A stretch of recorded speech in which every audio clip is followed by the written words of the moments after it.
तो फाइनली दोस्तों आप लोग देखोगे एचडीएफसी बैंक ने अपने क्वार्टरली रिजल्ट्स डिस्क्लोज कर दिए हैं। तो कैसे रहे हैं क्वार्टर वन के रिजल्ट्स और इसका इम्पैक्ट हमें कैसा देखने को मिलेगा, तो चलिए जानते हैं। तो यहाँ पर देखोगे इसके स्टैंड अलोन रिजल्ट्स देखेंगे, all figure in rupees crore में दे रखी है। भी करंट क्वार्टर यहाँ पर है, ये प्रीवियस और ये प्रीवियस ईयर का सेम क्वार्टर। तो अब की बार जो टोटल इनकम हमें देखने को मिली है वो यहाँ पर आप लोग देखोगे लगभग 83,701 करोड़ की, जबकि प्रीवियस क्वार्टर में क्या थी 89,639 करोड़ के प्रीवियस ईयर के क्वार्टर में 57,816 करोड़ की इनकम थी।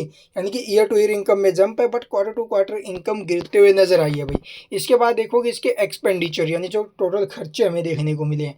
तो अब की बार खर्चे कैसे हैं, 59,816 करोड़ के, प्रीवियस में 60,364 करोड़ थे, प्रीवियस ईयर के सेम क्वार्टर में 39,044 करोड़ के। यानी कि ईयर टू ईयर इसके एक्सपेंस बढ़े हैं and quarter to quarter expense टूटे हैं।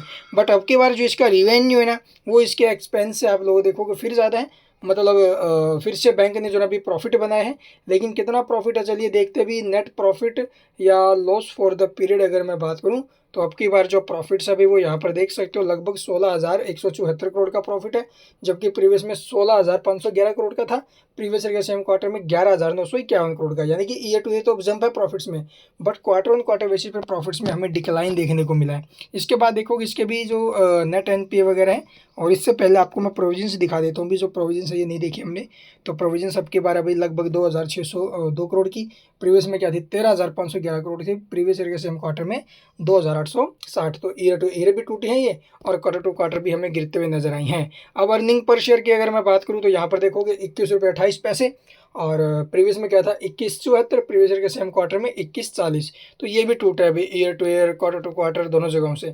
और अब इसका देखोगे भी आप लोग net NPA and gross NPA, तो यहाँ पर देखोगे भी नेट एनपीए अब की बार लगभग 9,508 करोड़ के, प्रीवियस में क्या थे 8,091 करोड़ के, प्रीवियस ईयर के सेम क्वार्टर में 4,776 करोड़ के। यानी कि ईयर टू ईयर इसके एनपीए में जंप है एंड क्वार्टर टू क्वार्टर इसके एनपीए में जंप है। उसके बाद इसके जो आपको ग्रॉस एनपीए देखने को मिल रहे हैं लगभग 33,025 करोड़ के, प्रीवियस में क्या थे भी 31,173 करोड़ के, प्रीवियस ईयर के सेम क्वार्टर में 19,064 करोड़ के।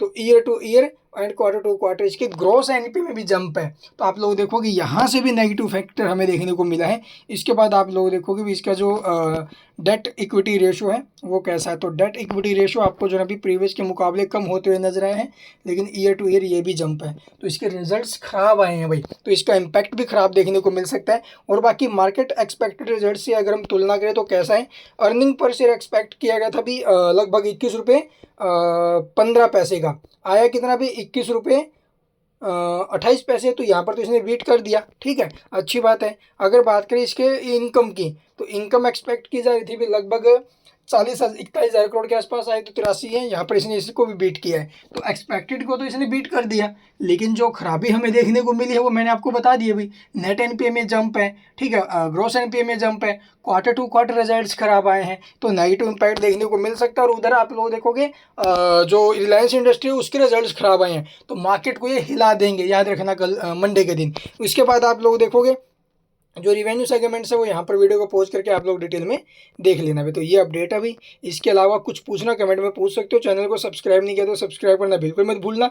और ये नोट्स आप लोग वीडियो को पॉज करके डिटेल में पढ़ लेना अगर आपके पास एचडीएफसी बैंक के शेयर हैं तो एचडीएफसी बैंक में अब हमें गिरावट देखने को मिल सकती है मंडे के दिन। And thank you for watching the video.